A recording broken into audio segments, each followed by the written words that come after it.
Bonjour, bonjour à ceux et celles qui se connectent. Bonjour Caroline.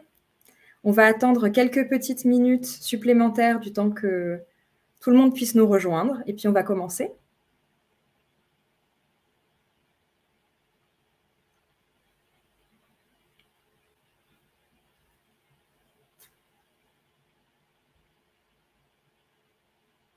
Bonjour Claire.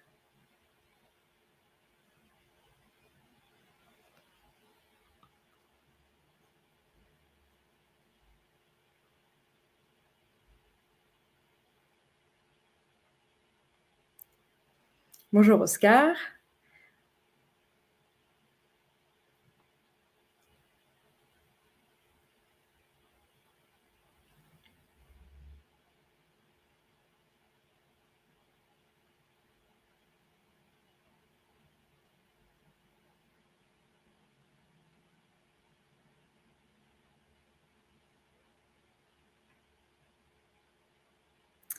Eh bien écoutez, il est 11h03. Je vous propose de commencer et les autres nous rejoindront en cours de route. Alors encore une fois, bonjour à toutes et à tous et bienvenue dans cette 18e édition des webinaires Parlons Savoir-faire, les rendez-vous de l'Institut national des métiers d'art à destination de l'écosystème professionnel, de l'artisanat, des métiers d'art et des entreprises du patrimoine vivant. Je suis Tessa Maslia, responsable marketing et développement pour le Royaume-Uni basé à Londres et aujourd'hui, nous allons aborder une thématique internationale afin de réfléchir ensemble aux opportunités et aux contraintes qu'implique la zone clé mondiale qu'est le Royaume-Uni, particulièrement en contexte post-Brexit et post-Covid. Alors, merci à nouveau à toutes et à tous de vous être inscrits. Merci également à nos intervenants exceptionnels de nous rejoindre aujourd'hui. Avec tout d'abord Elodie Genzi, chef de service Art de Vivre Santé et services innovants au sein de Business France, Royaume-Uni et Irlande, qui nous fera un panorama du marché. Jean-François Depin, chef de mission Action économique et entreprise au sein de la Direction générale des douanes. Puis nous aurons un focus propriété intellectuelle avec maître Dorothée Barthélémy, pour finir avec une intervention de Victoria de Benoist, anglaise francophone et francophile, spécialiste de la communication franco-britannique. Alors pour rappel, chaque intervenant aura 10 minutes pour vous faire part de son domaine d'expertise. Vous pouvez poser toutes vos questions dans le chat et je les prendrai à la fin de l'intervention générale et un replay sera bien sûr disponible après la diffusion de ce webinaire. Alors je vous souhaite un bon webinaire à tous et puis on va passer tout de suite la parole à Elodie. Merci Tessa et bonjour à tous. Donc pour ma part, effectivement, on va pouvoir aborder le marché britannique de la décoration et de manière générale, comment l'aborder. Et pour cela, nous allons pouvoir aborder d'abord le marché de la décoration pour ses caractéristiques de manière générale, c'est-à-dire que, donc c'est sur la stade suivante, que le marché en fait de l'ameublement et de la décoration, c'est sur cette approche-là et sur ces grandes verticales qu'on appelle le marché de la décoration globale au Royaume-Uni, c'est quand même un marché qui est de 28 milliards d'euros en 2021, qui évidemment, comme on a pu le retrouver en France, mais dans d'autres pays du monde entier, qui a bénéficié d'une croissance assez importante avec l'effet Covid. En l'occurrence, c'était 10,4% de croissance en valeur qui ont été notifiées en 2021.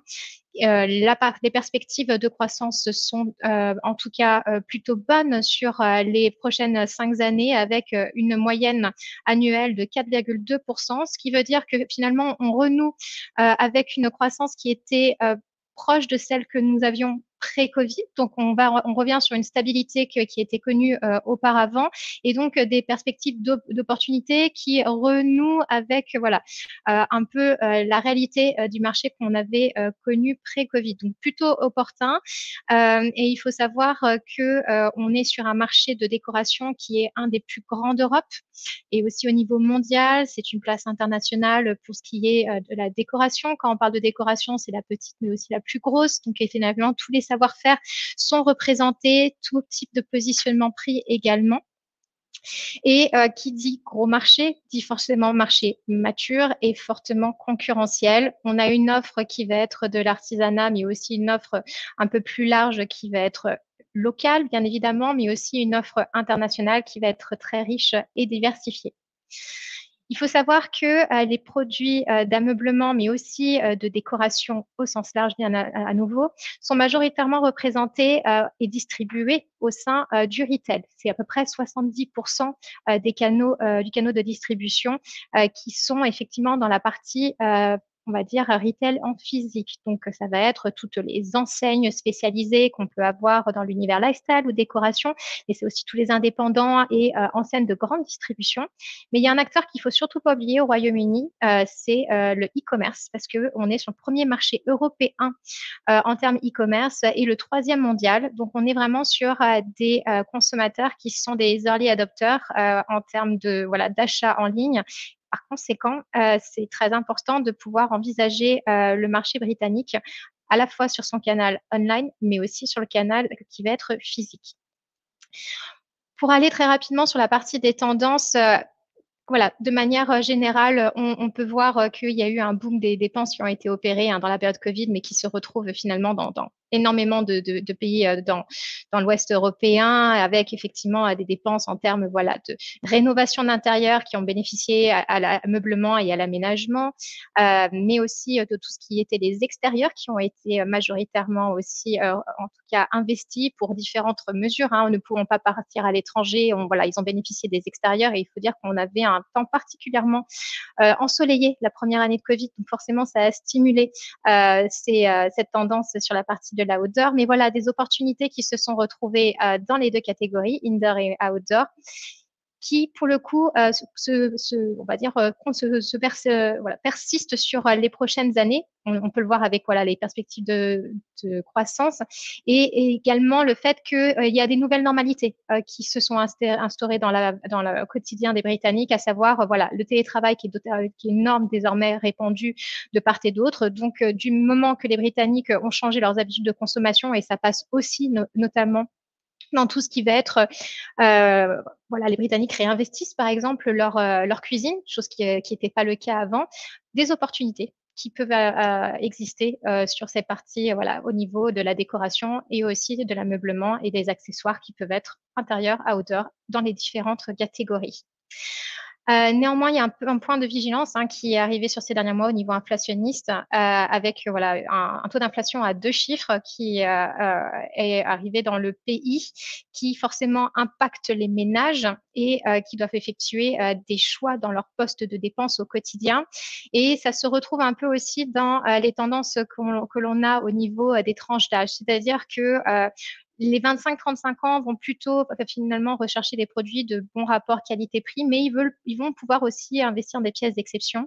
Les 36-49 ans vont plutôt être sur des dépenses qui vont être voilà, sur du long terme et vont rechercher la qualité avant tout quand ils vont pouvoir investir sur cette partie décoration.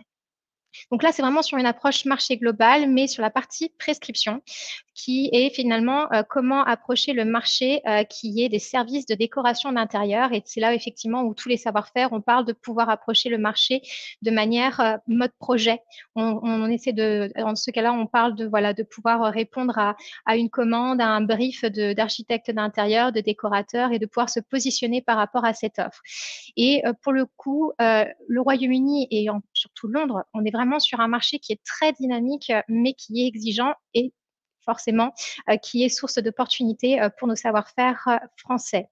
Il faut savoir que ce marché-là génère à peu près 2 milliards d'euros de chiffre d'affaires uniquement sur la partie des services de décoration d'intérieur qui vont avoir une segmentation qui sont majoritairement sur des projets qui vont être commerciaux. Quand je dis des projets commerciaux, ça va être tout ce qui est du retail, l'hôtellerie, ça va être les restaurations, ça va être voilà toute la partie qui intègre commercial, qui peut être des projets de différents positionnements prix. Et à 30%, on va être plutôt sur la partie résidentielle qui peuvent être à la fois du résidentiel collectif, mais surtout sur du résidentiel privé. La partie de prescription haut de gamme, quant à elle, ne va représenter que 3% du marché, ce qui est quand même important, avec un scope, on va dire, qui va être très différent en termes d'approche des savoir-faire, beaucoup plus d'exception. Au niveau des acteurs qu'on a sur le marché, on est effectivement avec une manne d'acteurs qui est assez importante et avec un marché qui est très fragmenté.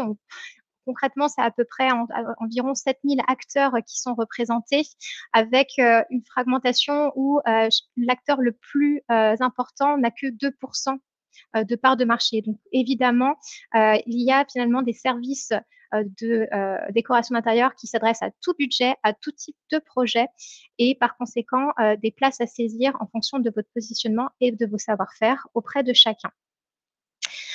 Comme je disais, Londres sur ce marché de la prescription est finalement une place, on va dire, centrale, hein. C'est un véritable hub de la décoration au Royaume-Uni. 40% des prescripteurs y sont basés. Donc, voilà, c'est tout, on va dire pas tout se passe, mais quasiment tout se passe à Londres. Et notamment sur la partie de la prescription qui va être notamment très haut de gamme et aussi avec les projets qui sont internationaux. C'est là où on va retrouver tous les studios les mieux placés. Et il faut savoir que les studios londoniens, quand on les approche, que ce soit sur la prescription qui est haut de gamme ou autre, en termes de projets architecturaux, où on peut avoir effectivement des services de décoration d'intérieur. Il y a ce scope qui est international avec des belles représentations de projets qu'on peut retrouver du côté du continent nord-américain, mais pas que. On a aussi effectivement une belle représentation sur la péninsule arabique et pour tout type de projets qui peuvent être voilà des résidences secondaires à travers le monde. À noter aussi que pour le côté britannique, il y a aussi une forte appétence pour la partie des projets yachting. En termes de tendance, juste pour vous donner pour imaginer en tout cas de votre côté la partie qui va être les influences, on va retrouver dans le sud-est du pays tout ce qui va, et dans la capitale, tout ce qui est la partie très créative, on sort du lot et aussi une approche très contemporaine. On va être très nordique dans la partie écossaise, on va être plus rustique dans l'est du pays et on va être plus, on va dire, traditionnel dans la partie de l'ouest dans l'Angleterre. De manière générale, les Britanniques sont beaucoup plus ouverts à, en tout cas, bénéficier de conseils, en tout cas des architectes d'intérieur et des décorateurs. Donc, le Britannique, peu importe son budget, va pouvoir faire appel à ce type de structure beaucoup plus que ce que l'on peut avoir de manière en France. Et par conséquent, du moment qu'il y a de cette sollicitation des cabinets beaucoup plus importante que du côté français, les cabinets, pour se différencier par rapport à leur offre et de pouvoir aussi se positionner sur différents projets, vont toujours être en recherche de sourcer finalement différents savoir-faire, différents métiers d'art qui vont leur permettre de pouvoir répondre au mieux aux exigences de leurs clients et aussi de pouvoir répondre aux projets avec des possibilités beaucoup plus innovantes. Donc, évidemment, c'est une véritable source d'opportunité pour nos savoir-faire français et à noter que aussi sur la rénovation du patrimoine, nous avons vraiment des opportunités à saisir. Pour parler de la partie positionnement de l'offre française, il faut savoir que voilà, l'offre française, elle est reconnue, notamment sur la partie des métiers d'art, sur la prescription haut de gamme. Il y a vraiment un savoir-faire qui est, voilà, made in France, qui est bien intégré et qui est recherché. Il faut savoir que c'est un véritable atout qu'il faut savoir mettre en avant, mais ça demande effectivement une partie préparation que je verrai juste dans la slide suivante.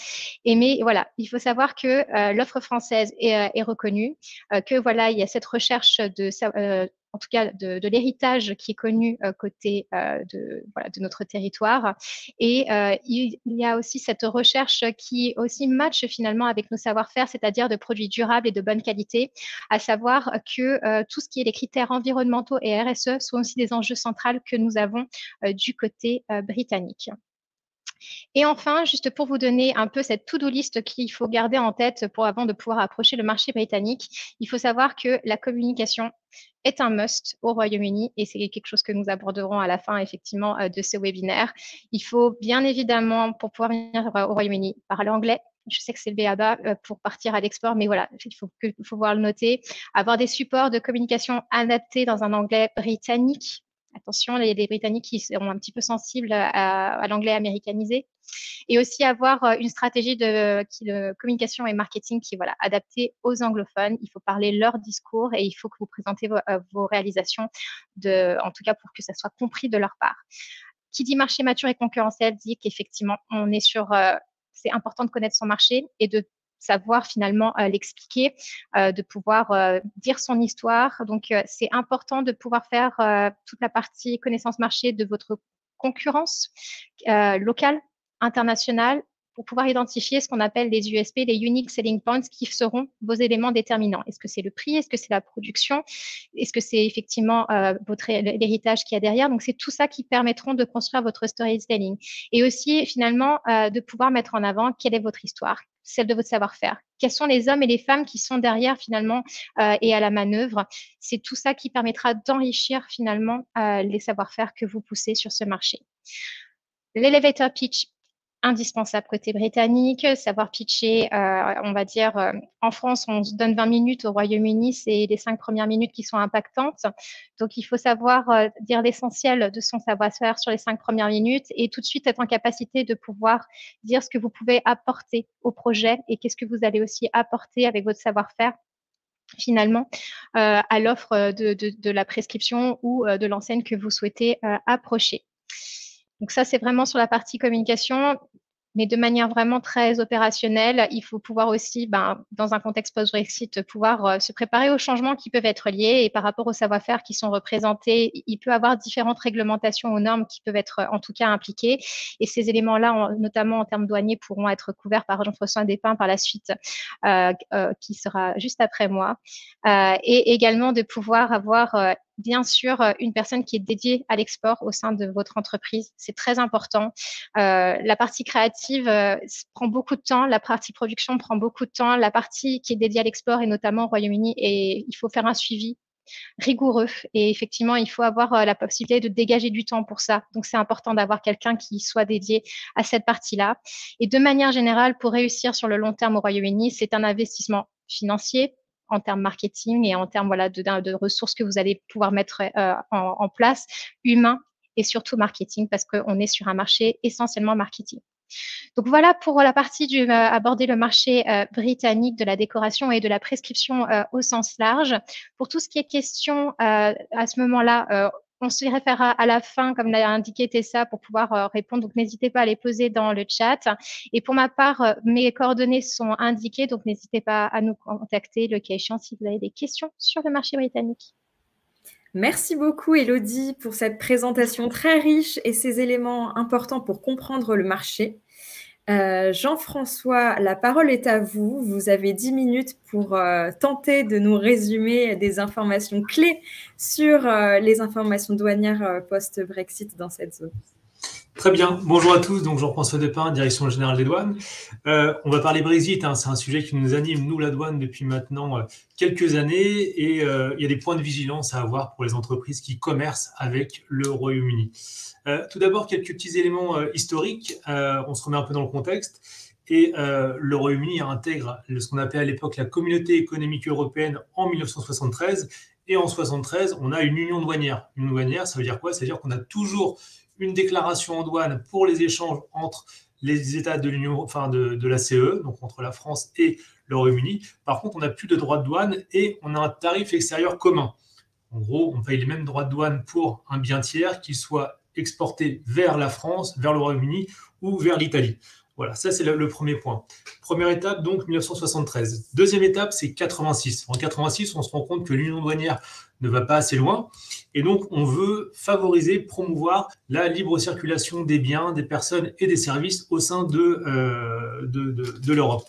Donc, l'idée, à travers cela, ça a été en fait tout d'abord de rapprocher les normes, mais aussi de mettre fin à la déclaration en douane dans les échanges entre États européens. Donc ça va prendre un peu de temps, ça va arriver en 93, et en 93, on met fin à ce qu'on appelle le DAU, le document administratif unique, la déclaration en douane, dans les échanges entre États européens, et on le remplace par une déclaration sommaire, un DRM, une déclaration récapitulative mensuelle, qu'on appelle la déclaration d'échange de biens. Donc quelque chose de beaucoup plus simple, et donc on fluidifie à travers cette étape les échanges de biens entre les États de l'Union européenne. Voilà. Petit point, la DEB, en 2022, elle n'existe plus et on l'a remplacée par une enquête statistique. Voilà, ça c'est une petite parenthèse. Et puis, troisième étape, donc après le marché unique, et ben en fait, c'est 2016 et en fait aussi 2021. 2016, vote britannique en faveur du Brexit et puis application, entrée en vigueur effective du Brexit en 2021. Ça, c'est l'étape clé. Alors, juste pour vous donner quelques idées de ce que ça a changé en matière économique, à avant le Brexit, le Royaume-Uni, en France, était l'un de nos premiers excédents bilatéraux en matière de commerce de biens. Vous savez qu'on est un pays structurellement déficitaire en matière d'échange de biens, de l'ordre aujourd'hui d'environ 120-150 milliards d'euros. Et ben on avait un excédent commercial vis-à-vis du Royaume-Uni qui était d'environ 12 milliards d'euros avant le Brexit. Aujourd'hui, c'est plus que 7-8 milliards d'euros. Voilà. Donc ça a quand même totalement changé la nature de nos échanges avec le Royaume-Uni. Changer pourquoi? Principalement pour une raison, c'est le retour à la déclaration en douane. On peut se dire que c'est pas grand-chose, mais une déclaration en douane, comparée à ce que je disais tout à l'heure, l'ADEB, c'est quelque chose d'assez compliqué à remplir. Il y a 54 cases aujourd'hui dans une déclaration en douane, et on doit le faire à chaque type d'échange. Il y a la nécessité aussi de mettre en place une garantie douanière, donc ça coûte un petit peu d'argent, ça puise dans la trésorerie. Et donc tout ça, ça joue sur les relations, sur le commerce entre la France et le Royaume-Uni. Alors nous, au sein de la douane, quand ça s'est mis en place, quand on a su que le Brexit allait avoir lieu, on a eu évidemment un petit délai pour se préparer. Et donc, on a ciblé les entreprises qui étaient principalement concernées. Et on a déterminé qu'il y avait environ 40 000 sociétés qui échangeaient avec le Royaume-Uni sans faire par ailleurs d'échanges extra-communautaires. C'est-à-dire qu'il y avait 40 000 sociétés qui ne connaissaient rien à la déclaration en douane et qui du jour au lendemain allaient devoir s'y mettre. Donc, on les a contactés évidemment par courrier. On a envoyé 40 000 courriers à ces sociétés pour les alerter sur la mise en place des formalités douanières, le rétablissement des formalités douanières dans les échanges avec le Royaume-Uni, première étape. Et puis, on a mis en place 400 réunions d'information, des webinaires notamment, avec différents secteurs d'activité. L'objectif, c'était vraiment de les renseigner et de leur montrer que pour échanger avec un pays, il faut faire un pays tiers, il faut faire une déclaration en douane. Cette déclaration en douane, elle suppose, là on est vraiment en matière douanière, elle suppose de maîtriser certaines notions douanières fondamentales. Ce qu'on appelle les basiques de la douane, c'est l'espèce tarifaire, c'est l'origine et c'est la valeur. L'espèce tarifaire, en deux mots, c'est un code à 8 chiffres qui va déterminer, qui va correspondre à chaque type de bien. Donc on l'a dans un gros classeur qu'on appelle le tarif des douanes. Donc à chaque code correspond un type de produit et à chaque type de produit correspond des droits de douane applicables au tarif extérieur commun de l'Union européenne. Voilà. Donc l'idée pour un importateur, même un exportateur, hein, parce qu'il y a un tarif dans les deux cas, c'est d'avoir une bonne connaissance de la nomenclature applicable à son type de bien, et donc des droits de douane applicables à son type de bien. Ça, c'est un premier point. Il faut connaître la nomenclature tarifaire. L'autre point, c'est l'origine. J'y reviendrai tout à l'heure, mais l'origine douanière, c'est le lieu où la marchandise a été soit fabriquée, soit substantiellement transformée. Et on verra que ça a des conséquences, notamment lorsqu'il existe un accord de libre-échange. Voilà, j'en dis pas plus. Et la valeur, ce n'est pas forcément la valeur facture, c'est la valeur qu'on va prendre en compte pour la déclaration en douane. Et en gros, c'est la valeur de la marchandise au point de franchissement de la frontière. Dans votre facture, vous avez en général un incoterm, c'est des conditions de vente qui prennent en compte plus ou moins le transport et l'assurance de la marchandise jusqu'à destination, donc plus ou moins. Et donc, il y aura des effets de valeur à ajouter ou à retrancher selon le type d'incoterm en question. Voilà. Donc là, je rentre assez brièvement dans la matière douanière, mais tout ça pour dire que maintenant, quand on veut échanger avec le Royaume-Uni, il faut connaître ces notions de base. Et vous allez me dire, certes, mais en matière douanière, on n'est pas forcément un expert. On peut avoir, Elodie le disait tout à l'heure, un expert en matière d'export à titre général qui va gérer à la fois la logistique, la matière douanière, le transport, ce genre de choses, mais on ne l'a pas toujours. Et je me mets à la place d'une petite société, elle ne va pas forcément investir en matière douanière si elle a 10 envois à faire par an. Ça coûterait peut-être un peu cher de former quelqu'un à ça. Donc la tentation est grande de se dire, moi je vais employer un déclarant en douane. Un déclarant en douane, c'est un prestataire externe qui lui va faire les formalités douanières à la place de la société. Et là j'apporte un petit bémol. Le petit bémol, c'est que depuis le Brexit, l'activité des déclarants en douane, ce qu'on appelle les représentants en douane enregistrés, a augmenté de 30 à 50% à peu près. Donc concrètement, ils ont beaucoup de difficultés à intégrer de nouveaux clients. Pour un déclarant en douane, vous avez deux façons d'être attractif, vous en tant qu'importateur ou exportateur. La première, c'est de faire de très gros volumes, parce qu'avec de très gros volumes sur des biens assez standardisés, assez communs, ils vont pouvoir faire du chiffre et gagner un petit peu d'argent. C'est un univers qui est très concurrentiel. L'autre point, si vous n'avez pas forcément beaucoup de volume, c'est d'avoir une très bonne connaissance de votre produit et en gros d'accompagner votre RDE, de lui donner toutes les notions sur l'espèce, l'origine, la valeur de vos marchandises pour qu'en fait, il ait moins de recherche à faire et que le temps de déclaration consacré à votre type de bien soit le plus court possible. Et c'est là où je vous invite en fait, même si vous passez par un déclarant en douane, je vous invite à avoir des notions de base pour renseigner votre déclarant en douane. Et je le répète, hein, s'il y a une je le répète pas, je l'avais pas dit, mais s'il y a une irrégularité au plan douanier, votre déclarant douane sera au mieux solidairement responsable. Mais vous, en tant qu'importateur-exportateur, vous serez toujours responsable de la marchandise. Voilà, donc un surcroît d'activité, la nécessité de faire une déclaration en douane et un déclarant qui ne sera peut-être pas toujours à votre écoute, en tout cas qui n'aura pas forcément le temps de vous conseiller. Et autre dynamique importante, je vous dis, une déclaration en douane, c'est aujourd'hui 54 cases. Demain, en gros, à partir de la fin d'année, le format de la déclaration en douane va changer et vous aurez une centaine de cases à remplir par déclaration. Donc ça va se complexifier et donc il y aura vraiment une nécessité de se mettre à la matière douanière. Voilà. J'enchaîne aussi sur un autre point, c'est le Brexit. Le Brexit en lui-même, donc rétablissement des formalités en douane, mais on avait une contrainte, nous, en douane, c'était qu'on devait favoriser la fluidité du trafic. Pourquoi ? Parce que le tunnel sous la Manche, le channel, c'est une infrastructure majeure, une infrastructure critique, et qu'on ne peut pas bloquer des marchandises dans le tunnel pour des raisons de sûreté et sécurité. Donc, il faut que ça aille vite, et donc on a créé ce qu'on appelle le SI-Brexit, la frontière intelligente. La frontière intelligente, c'est un outil informatique assez unique qui est basé sur 3 principes. Le premier, c'est l'anticipation. On demande aux entreprises qui échangent avec le Royaume-Uni d'anticiper. Alors là, je vais me placer du côté import du Royaume-Uni vers la France, mais les Britanniques ont mis en place exactement le même système qui s'appelle, je crois de mémoire, GVMS, du côté des exportations françaises vers le Royaume-Uni. Donc c'est exactement la même logique. Mais comme je suis français, je me place du côté import. L'anticipation, on va vous demander d'anticiper vos déclarations en douane. Vous avez la possibilité de faire vos déclarations en douane et de les corriger aussi jusqu'à 30 jours avant l'envoi. Donc, il faut anticiper la déclaration en douane pour que nous, autorités douanières, on ait le temps d'y travailler en amont sur ces déclarations en douane. Autre point, une fois que le convoi est prêt à partir, une fois que vous allez arriver sur le quai de chargement, on va vous demander de procéder à un appariement. C'est le deuxième principe du SI-Brexit. En gros, vous allez devoir remplir votre enveloppe logistique. Donc, c'est un petit téléservice qu'on a créé. Vous allez associer le numéro de votre déclaration en douane au numéro de la plaque du tracteur de votre convoi. Et il va en ressortir un code barre.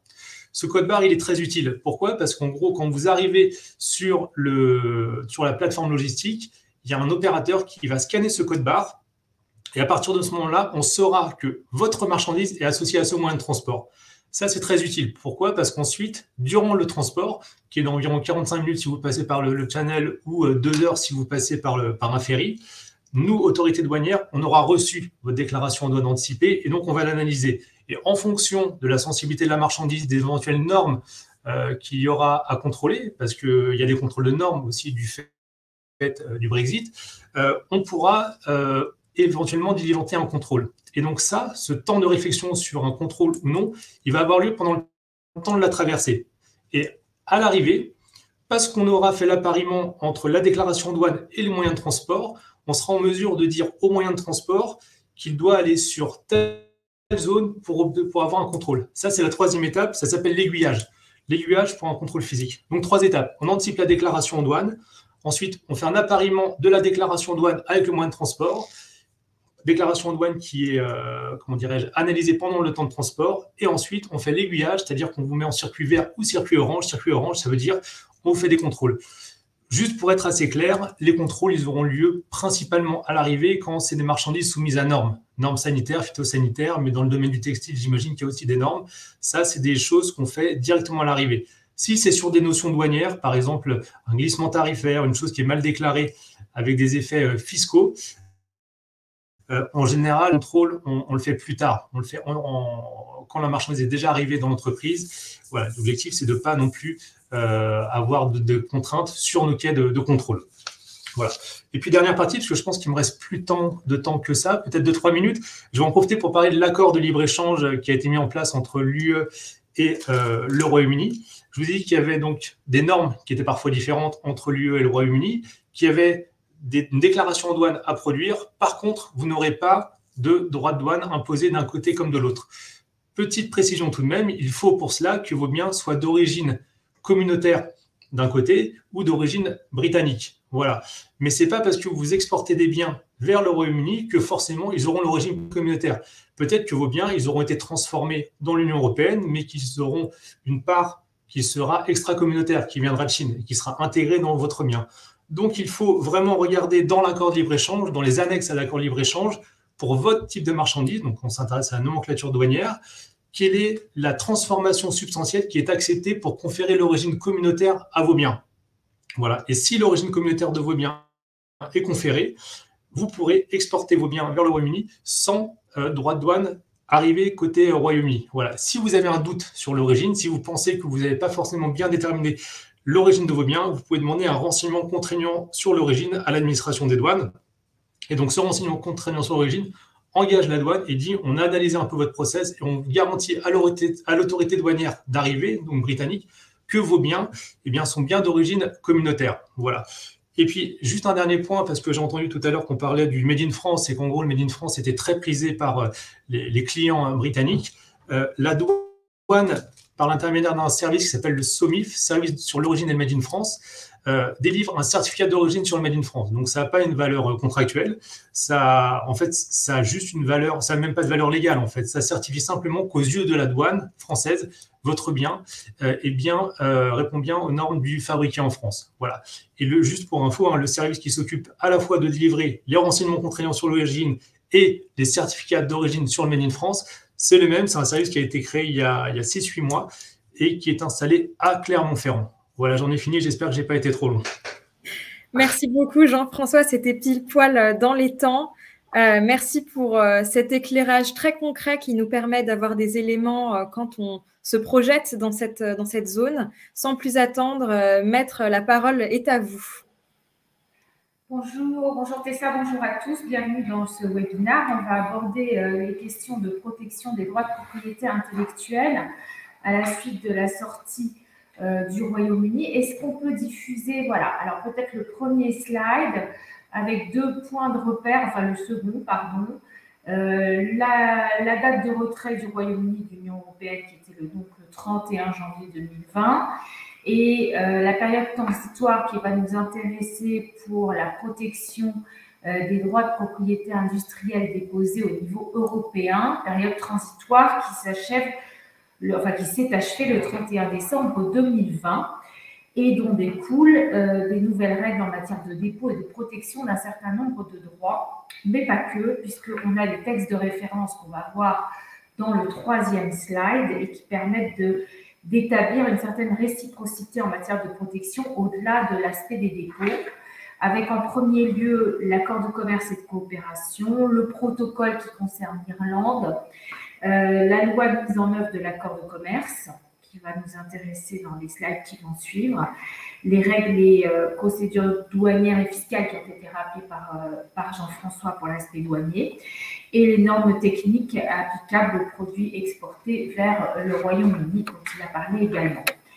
Alors, les objectifs de ce corps législatif et réglementaire, c'est autant que faire se peut faciliter la production, la fourniture et les échanges de produits et services innovants entre les parties qui sont entendues, donc comme les ressortissants de l'Union européenne d'une part et les nationaux au Royaume-Uni d'autre part, et d'aplanir au maximum tout ce qui est distorsion, obstacle à ces échanges pour contribuer, dit le texte, à une économie plus durable et inclusive et garantir un niveau effectif de protection avant et après la sortie de l'UE. Alors, pour ce qui concerne les droits d'auteur, d'abord, c'est une protection qui va concerner un grand nombre d'entre vous. On va passer au slide suivant, parce qu'elle s'attache à vos créations et donc à l'expression de vos savoir-faire, indépendamment de toute formalité de dépôt et du seul fait de la divulgation de vos créations à la condition qu'elles aient un caractère original. En France, on a une loi sur le droit d'auteur qui est bien distincte du copyright law et on n'a aucune nécessité de procéder à un dépôt pour obtenir une protection au titre du droit d'auteur qui intervient du seul fait de la divulgation de la création au public et dont la personne morale qui assure sa commercialisation est en général investie. Alors, le Royaume-Uni est signataire depuis beaucoup d'années de traités internationaux qui garantissent une réciprocité de protection entre les titulaires des droits qu'ils soient français ou anglais. Donc, ces traités internationaux sont évidemment toujours en vigueur et se poursuivent indépendamment de la sortie du Royaume-Uni du Brexit. Alors, en marge et en parallèle de ces traités auxquels le Royaume-Uni est parti, on a l'accord du 30 décembre 2020 qui va venir harmoniser les règles de protection du droit d'auteur sur le territoire anglais par rapport à ce que nous connaissons, nous, en tant que nationaux, sur le territoire français, par exemple. Donc, un certain nombre d'articles qui sont consultables en ligne déterminent la durée de protection du droit, qui est aligné sur la nôtre, c'est-à-dire 70 ans après le décès de l'auteur. Le texte prévoit que les parties peuvent prévoir une période plus étendue, mais pas moindre. Donc, la durée de protection sera équivalente. Et en termes de protection de vos droits sur le territoire anglais, vous allez pouvoir exiger de la réglementation anglaise qu'elle vous protège au même titre que la réglementation française. C'est le principe de réciprocité, c'est-à-dire les attributs qui sont réservés, par exemple, à la titularité des droits patrimoniaux, faire interdire sur le territoire anglais toute contrefaçon de vos œuvres dès l'instant où vous auriez la volonté de les commercialiser sur ce territoire et obtenir des juridictions nationales qu'elles vous protègent au même titre que la protection que vous êtes susceptible d'obtenir sur le territoire français. Avec un bémol quand même, c'est-à-dire que vous devez avoir une représentation sur le territoire anglais, alors soit par l'intermédiaire d'une succursale, si c'est le cas, et si vous êtes représenté localement en tant qu'entreprise, soit par l'intermédiaire d'un professionnel qui va assurer votre défense en tant qu'entreprise basée sur un territoire extra-national. Alors, pour ce qui est cette fois-ci des marques, on va passer au slide suivant. On a une petite nuance entre avant et après la période transitoire pour ce qui est des marques européennes. Donc, certains d'entre vous disposent peut-être de droits de propriété industrielle qui sont déposés au niveau européen. Donc, la marque européenne, vous savez, c'est un droit unitaire qui, historiquement, couvrait tous les pays membres de l'Union européenne jusqu'à ce que le Royaume-Uni décide de sortir de ce territoire commun avec cette période de transition qui prend fin au 31 décembre 2020. Donc, l'attitude des parties, donc entendue à nouveau comme l'Union européenne d'une part et le Royaume-Uni d'autre part, a été très logique pour ce qui concerne les marques européennes qui avaient été enregistrées ou déposées avant cette date limite de la période transitoire, c'est-à-dire avant le 31 décembre 2020, eh bien, cette marque européenne qui, par hypothèse, ne va plus viser le territoire du Royaume-Uni, va faire l'objet d'une conversion, ou en tout cas va être assortie d'un dépôt national au Royaume-Uni, qui va compléter sa protection pour le territoire du Royaume-Uni et pour la durée restant à courir. Donc, concrètement, la marque va continuer à être protégée au Royaume-Uni, même si on a 2 signes plutôt qu'1. Maintenant, vigilance pour les marques qui sont déposées et enregistrées depuis le 1er janvier 2021, parce qu'on n'aura plus ce système de dédoublement de la protection. Il va falloir s'assurer d'un dépôt sur le territoire du Royaume-Uni, avec un système de classification de produits et services qui est analogue à celui qu'on connaît dans la classification Nice. Donc, si vous passez par un conseil en propriété industrielle, ce qui est recommandé notamment pour les recherches d'antériorité et pour justement la couverture territoriale des signes que vous voudriez déposer, il saura parfaitement opérer un dépôt national au Royaume-Uni, soit directement, soit par l'intermédiaire d'un de ses confrères sur le territoire. Donc, pas de difficulté sur ce point. Pour ce qui est de la validité des signes, on retrouve également une réciprocité par rapport à notre droit, puisqu'on va exiger d'un signe qu'il soit distinctif, qu'il fasse l'objet d'un usage réel et sérieux sous peine d'être susceptible de déchéance, et on va sanctionner les dépôts qui sont opérés de mauvaise foi, c'est-à-dire pour faire fraude au droit d'un tiers sur le territoire concerné. Donc, on retrouve le même attirail, ce sont les articles 20, 24 et 26 de l'accord. Pour les dessins et modèles, là aussi, on a un système qui est calqué sur le droit des marques avant, après le 31 décembre 2020, parce qu'il y a des dépôts et des enregistrements, avec un dépôt automatique sur le territoire du Royaume-Uni lorsqu'on se situe avant cette date butoir pour compléter la protection des dépôts européens. Et attention, vigilance, quand vous arrivez à la date de renouvellement du dessin et modèle, pour ce qui est du dessin et modèle européen, à ne pas considérer que le dépôt qui a été fait au Royaume-Uni au moment de la scission, donc à la fin de la période transitoire, va se renouveler automatiquement et à le renouveler séparément du droit sur le dessin et modèle européen. Post 1er janvier 2021, 2 dépôts sont nécessaires et 2 renouvellements vont être nécessaires. Les protections à nouveau sont calquées sur nos droits nationaux, un caractère propre et nouveau et une protection sur le territoire anglais des dessins et modèles non enregistrés. Alors ça c'est intéressant parce que vous avez une disposition qui va vous permettre de revendiquer une protection au titre du caractère propre et nouveau de vos créations sur le territoire anglais pendant une période de 3 ans à compter de leur divulgation, ce qui vous permet d'agir indépendamment des dépôts que vous n'auriez pas opérés sur telle ou telle création ou tel objet. C'est l'article IP 29 de l'accord. Alors ensuite, pour ce qui est du secret des affaires. Alors ça c'est important parce qu'il y a une recommandation, il y a je veux dire, un attirail réglementaire et une recommandation personnelle. L'attirail réglementaire, le secret des affaires est protégé au même titre que sur notre territoire national lorsqu'il y a divulgation qui n'est pas autorisée auprès d'un concurrent ou lorsque, par exemple, vous êtes dans une situation de négociation avec un correspondant sur le territoire anglais et que vous lui confiez dans le cadre de ses pourparlers commerciaux un certain nombre d'informations réputées confidentielles au relevant du secret des affaires.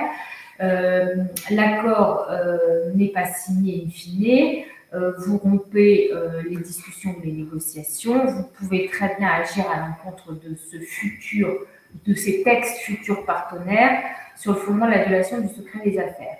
Mais ce que je recommanderais dans l'hypothèse où vous passez par un correspondant sur le territoire anglais pour développer votre activité, c'est la conclusion d'un accord bilingue qui aménage les conditions de protection du savoir-faire que vous auriez divulgué ou des informations relatives et qui vous permettrait de reposer sur des bases contractuelles pour actionner la responsabilité le cas échéant plutôt que sur un cadre réglementaire. Ça viendra utilement compléter ce que la loi vous accorde déjà. Pour ce qui est des actions en concurrence déloyale, alors on connaît en France beaucoup de contentieux dans ce domaine-là, ça concerne le slide suivant. C'est tout ce qui va être copie ou imitation de votre façon de vous présenter, de vos publicités, de la présentation de votre site marchand, par exemple, des logos, des couleurs que vous utilisez, si elles sont distinctives, si elles vous identifient auprès de votre clientèle et si elles ont été ou copiées ou imitées sur le territoire anglais sans qu'on puisse vraiment revendiquer un droit privatif sur chacun d'eux. On va avoir tendance à basculer sur le terrain de la concurrence déloyale en cas de risque de confusion ou sur le terrain du parasitisme en cas d'effet de sillage. Là aussi, la loi qui a été modifiée au Royaume-Uni permet d'actionner les mêmes principes de responsabilité qu'en France, avec un organisme qui surveille les règles de concurrence loyale entre parties, qui est le Competition and Markets Authority, qui va vous permettre de revendiquer votre spécificité française sans chauvinisme à l'encontre de concurrents indélicats sur le territoire du Royaume-Uni. Voilà, j'espère que j'ai respecté le temps de parole qui m'était alloué. Si vous avez des questions, vous pouvez me contacter. Mes coordonnées sont affichées en fin de slide. Voilà. Parfait, merci infiniment Maître pour cette présentation très fournie que vous pourrez prendre chacun et chacune le temps d'étudier en détail plus tard avec le replay. On va finir ce webinaire par l'intervention de Victoria qui va prendre la parole et nous prendrons ensuite les questions qui ont été posées dans le chat. Victoria. Merci Tessa. Donc je suis Victoria de Benoît, je suis anglaise d'origine franco-britannique, qui veut dire que j'ai toujours vécu un peu dans les... Enfin, j'ai toujours vécu en Angleterre, mais j'ai toujours eu les deux pays dans ma culture. Et j'ai travaillé 10 ans à Londres où j'ai aidé des entreprises françaises à communiquer auprès d'une cible anglaise. Et aujourd'hui, ça fait 2 ans que je réside en France, où j'ai une entreprise qui aide des entreprises françaises à communiquer auprès d'une audience anglophone. Donc, on a parlé beaucoup d'éléments techniques du marché. Et là, je vais vous parler plutôt du landscape culturel. Pardon, juste la slide d'avant, le tout départ, la première slide. Donc, où sommes-nous aujourd'hui? C'est quoi le landscape culturel? Je pense qu'on peut dire que nous avons vu de toutes les couleurs les dernières années, même des deux côtés de la Manche. Et je pense, mettons le Brexit à part, il y a deux points importants à retenir ici. Ce qui est important, c'est que le marché, malgré le Brexit, reste très international, très divers, avec un esprit global. Et le deuxième sujet, c'est que j'ai eu beaucoup de gens qui m'ont demandé en tant qu'anglaise quand je suis arrivée en France, bon, qu'est-ce qu'ils pensent les Anglais vis-à-vis le Brexit? Ben, en réalité, évidemment, il y a eu des conséquences politiques et tout ça, mais pour vous, niveau social, demain, vous allez parler un anglais. Ben, en vrai, le Brexit, c'est un peu un non-sujet au quotidien. Et je vous dis ça vraiment pour dédramatiser. Évidemment, le Brexit a eu des conséquences, mais je pense que c'est important de dire qu'au quotidien, un Britannique, ils vont pas forcément en parler. Et du coup, c'est important dans la mentalité culturelle, dans vos échanges. Après, côté politique et le landscape que ça affecte culturel, je trouve qu'aujourd'hui, on est dans un moment hyper encourageant. On a vu il y a quelques semaines le sommet franco-britannique où Macron a déclaré qu'on vit à un moment d'un nouveau départ. Le résultat, ben, je ne vais pas parler de tous les éléments techniques, mais il y a un discours où il parle de faciliter les frontières pour le business, la mobilité. Enfin, c'est un discours d'ouverture, de respect mutuel et d'encourager les relations bilatérales. Et côté culturel, je trouve ça hyper encourageant où on n'a pas forcément eu le même discours ces dernières années. Donc, je pense qu'on est dans un moment où on part dans un discours plus positif au niveau culturel. Après, deuxième élément, les JO, ça va être un moment d'entente culturelle entre deux villes olympiques. On peut anticiper, et le sommet a soulevé ce point, mais on peut anticiper dans les prochaines 18 mois plus d'initiatives entre ces deux pays voisins autour de la culture, de l'innovation et un partage de valeurs. Donc, tout ça pour dire que le landscape, on peut imaginer beaucoup de choses avec ce qui s'est passé avec le Brexit ces dernières années, mais on part dans un mood plus positif. Prochaine slide. Donc, aujourd'hui, si on va parler de différences culturelles, ben moi, je constate que c'est plutôt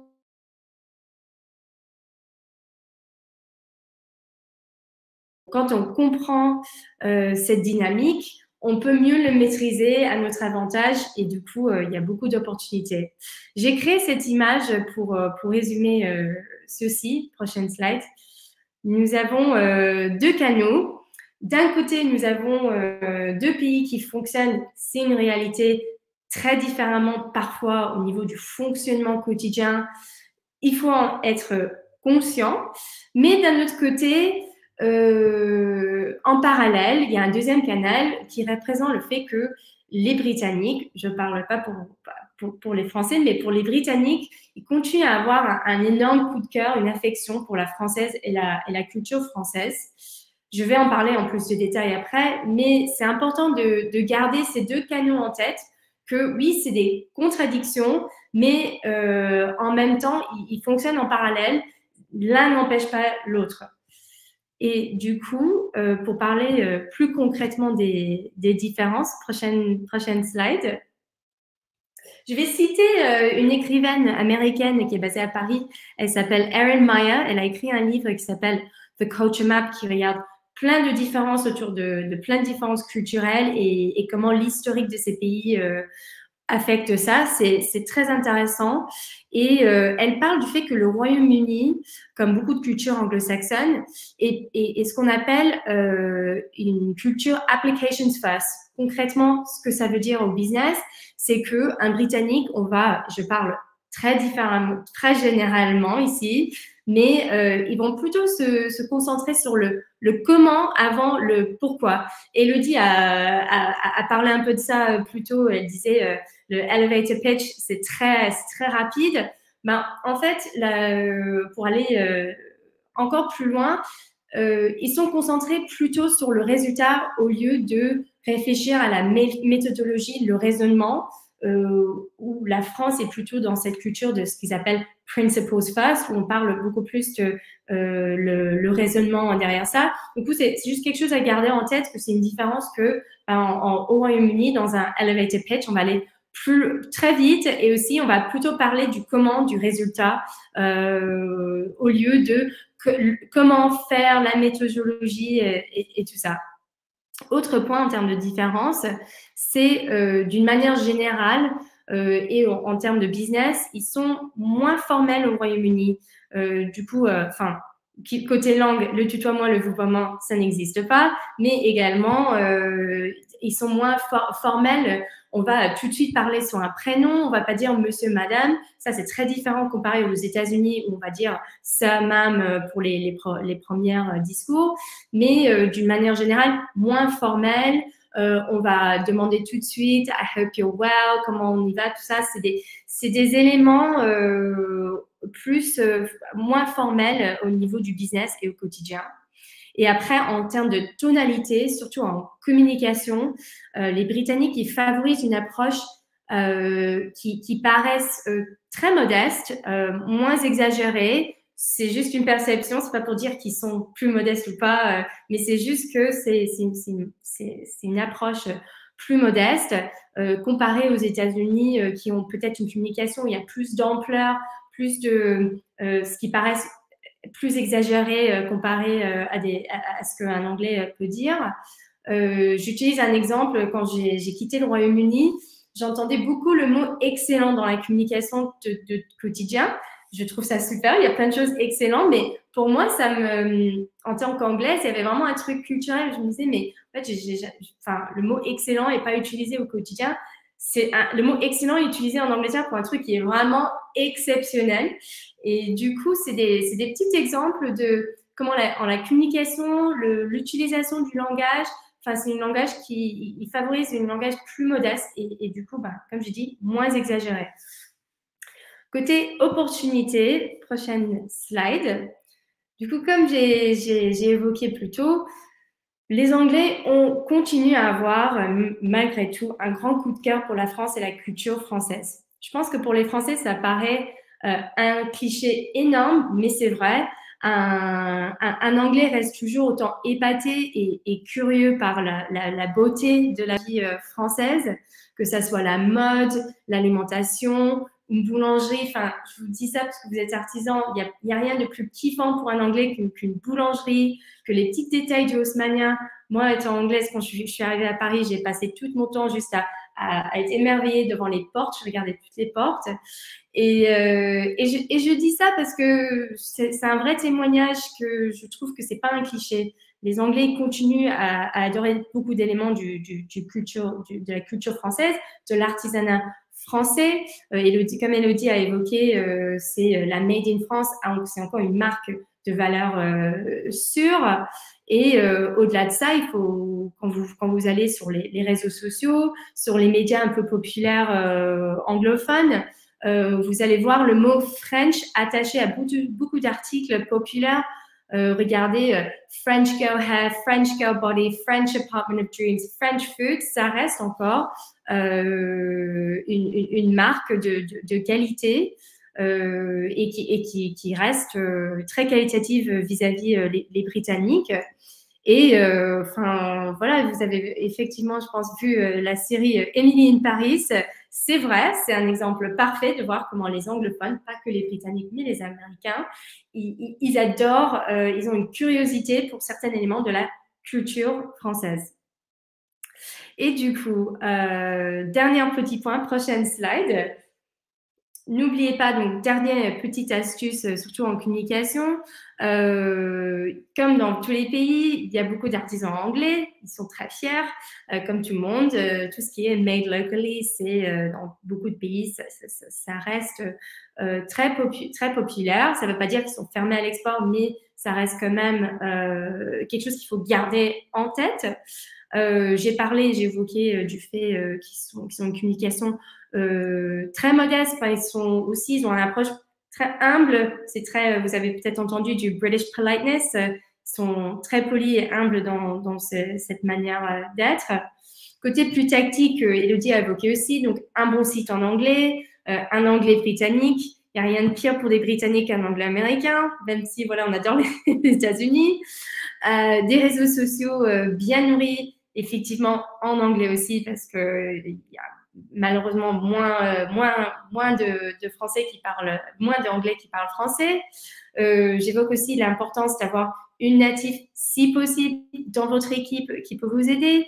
Une traduction, même s'il y a des outils de traduction incroyables aujourd'hui, mais une traduction, ce n'est pas forcément la communication, et c'est hyper important d'avoir quelqu'un qui a cette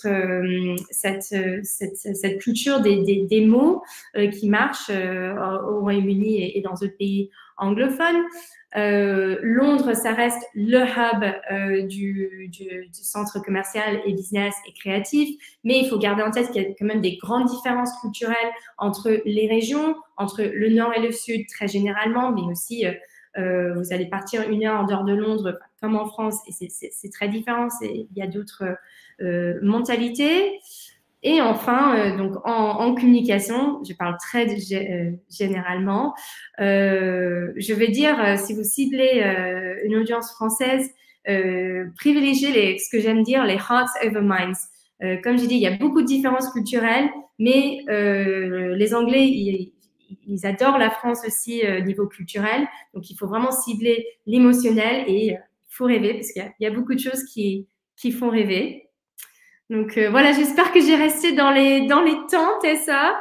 Je vous laisse dans la prochaine slide mes coordonnées. Si jamais vous avez plus de questions, vous voulez aller en plus de longueur de ce que j'ai discuté, ou si vous avez besoin d'aide en communication anglophone, n'hésitez pas à me contacter. Merci beaucoup, Victoria, pour tous ces éléments qui, j'en suis sûre, pourra aider un certain nombre de nos participants à mieux comprendre les différences subtiles entre les cultures françaises et britanniques. On va prendre le temps pour 3-4 questions avant de clôturer ce webinaire. Alors, je vais regrouper certaines questions qui ont été posées dans le chat.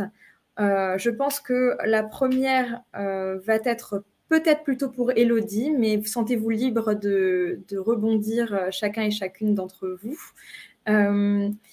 On me demande dans le chat, pour une petite entreprise, est-il obligatoire d'avoir une personne dédiée à l'export / concernant le fait d'avoir une personne dédiée à l'export, existe-t-il des professionnels proposant des actions ponctuelles? Alors, je sais que Jean-François a parlé des déclarants en douane, mais là, je pense qu'on est plutôt orienté vers les aspects commerciaux. En effet, tout dépend effectivement des opportunités que vous allez avoir sur le marché britannique. C'est vrai que si vous êtes plutôt sur des opportunités, on va dire opportunistes, avec de la demande entrante qui n'est pas trop abondante, c'est des choses que vous allez pouvoir certainement gérer de manière, voilà, commande par commande. Néanmoins, effectivement, si vous vous attelez à des projets et que vous souhaitez être dans une démarche prospective, donc c'est là où vous êtes, vous, en train, effectivement, d'identifier des projets ou en tout cas de pouvoir trouver des clients potentiels côté britannique, là, je vous conseille fortement, effectivement, de vous attacher, en tout cas, à avoir une personne supplémentaire pour vous aider dans ces démarches-là. il y a des différents leviers qui existent au sein de vos régions qui sont disponibles, notamment la possibilité aussi de pouvoir recruter des alternants qui peuvent être une grande utilité pour vous accompagner à temps effectivement partagé ou voilà, de manière, on va dire, continue pour en tout cas structurer vos démarches et finalement, voilà, c'est étape par étape que vous allez pouvoir développer ce marché. Donc, j'ai envie de dire, tout dépendra des opportunités, si c'est effectivement des commandes qui arrivent de manière opportuniste ou si c'est sur une démarche en tout cas prospective pour trouver de nouveaux clients. Parfait, merci beaucoup Élodie pour cette réponse. Je pense que la prochaine question va être plutôt dirigée vers Jean-François. On a des questions autour de la manière dont on peut éviter à nos clients de payer les frais de douane et également comment connaître et estimer le montant des frais de douane lors de son achat. Et question supplémentaire, la déclaration en douane est-elle à faire en interne ou avec le transporteur? Alors, pour éviter les frais de douane, le plus simple, c'est de faire sa déclaration soi-même. C'est le plus évident. Les frais de douane, c'est en gros, ça rémunère le travail d'un prestataire qui, lui, va faire la déclaration à votre place. Mais comme j'ai dit, la déclaration n'est pas si simple à faire. Il faut être connu de l'autorité douanière, il faut avoir un numéro EORI, il faut faire une convention de dédouanement, et puis ensuite, il faut maîtriser les fondamentaux de la douane. Voilà. Donc, à mon avis, c'est un peu compliqué d'éviter les frais de douane si vous passez par un prestataire. En général, ce qui se passe, c'est que c'est celui qui va faire votre transport, peut-être même aussi votre logistique, qui, en produit complémentaire, vous proposera aussi de faire la déclaration en douane. Donc, c'est une prestation un peu globale. Et je crois qu'il y avait une autre partie dans la question, vous avez dit, Tessa. Oui, alors la question était, est-ce que la déclaration en douane est à faire en interne ou par le transporteur? Et l'autre partie, c'était, comment est-il possible d'estimer le montant des frais?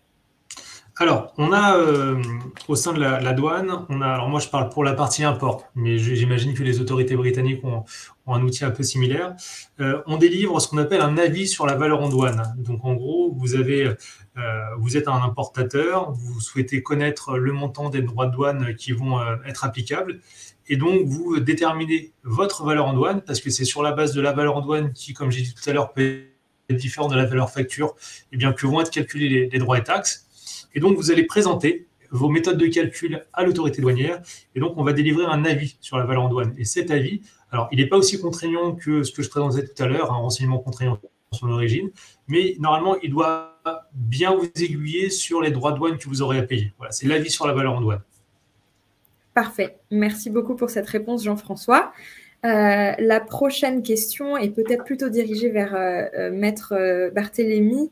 On nous demande s'il y a une nécessité de réaliser des adaptations sur les produits en termes de contraintes normatives où finalement il n'y a pas de grands points de vigilance là-dessus. Alors, les indications doivent être dans la langue du pays de destination. Donc, effectivement, il faut prévoir, le cas échéant, une notice bilingue. Après, c'est plus une histoire de marquage et de réglementation de produits qui doit être respectée et qui doit tenir compte, le cas échéant, de la réglementation anglaise. Pour ce qui est de la marque, elle reste la marque telle qu'elle est, inutile de la traduire. Sauf à ce que vous ayez des marques différentes sur chaque territoire, mais c'est rarement le cas. Ensuite, les normes d'étiquetage réglementaire, je dirais que c'est plus la partie de Jean-François sur les questions peut-être de code de produit ou pour cet aspect-là, j'aurais du mal à répondre. Merci beaucoup. Je ne sais pas si Jean-François, vous avez quelque chose à ajouter à ce que vient de dire Maître Barthélémy. Oui, je suis désolé, j'ai vu qu'il y avait une partie douanière, mais je n'ai pas écouté le début de la question, donc j'aurai un peu de mal à répondre, je suis vraiment désolé. Je vous en prie. La question était sur l'adaptation des produits en termes de normes qui seraient différentes. Est-ce qu'on a besoin en fait d'adapter ces produits, ces créations en fonction du pays ? Alors, au sein de l'Union européenne, c'est les mêmes normes, hein, mais évidemment, depuis le Brexit, les normes du Royaume-Uni ont changé. Donc, il faut se renseigner en fait dans chacun des domaines, voir quelles sont les normes applicables. Ouais. Et ça, juste c'est un point de précision, la question des normes, elle est contrôlée aussi par les autorités douanières. Voilà. Et c'est un contrôle qui se fait en général à la frontière. Donc, c'est un contrôle qui a lieu de façon systématique à la frontière, comme ça touche à la sécurité des citoyens. Parfait. Merci beaucoup pour ce complément de réponse. La question suivante sera plutôt pour Victoria et ou Elodie. Au Royaume-Uni, quelle technique et instrument de paiement est la plus adaptée pour commercer sur le marché? Exemple, crédit documentaire, virement SWIFT, paiement anticipé. Elodie, je laisse celui-là pour toi. Pas de souci. Et j'ai envie de dire, il n'y a pas une réponse qui est valable, on va dire, de manière générale. Tout dépend finalement avec qui vous allez effectivement formaliser en tout cas votre démarche commerciale. Il peut effectivement avoir des virements SWIFT qui peuvent être demandés ou en tout cas des paiements anticipés. Voilà, tout dépend si vous allez travailler avec un retailer, si vous allez travailler à la commande. Il y aura des demandes qui seront effectivement très différentes en fonction des prestataires avec qui vous allez travailler. Donc, il n'y a pas forcément une réponse, en tout cas, à vous donner, navré. Et c'est parfait. Ça laisse un panel d'options différentes. Je pense qu'on a fait à peu près le tour de toutes les questions. Je vois qu'il y a beaucoup de demandes concernant l'envoi des slides et des coordonnées de chaque intervenant. Bien sûr, celles-ci vous seront transmises en plus du lien vers le replay. S'il n'y a pas de questions supplémentaires, on va pouvoir clôturer ce webinaire. Merci encore à tous et à tous de vous être joints à nous pour cette session spéciale Royaume-Uni. Merci encore à chacun de nos intervenants pour leur temps et leurs éclairages. C'était vraiment très important pour nous d'avoir ces éléments-là. On vous dit donc à très bientôt pour le prochain webinaire Parlons savoir-faire. Merci, à bientôt. Merci. Merci.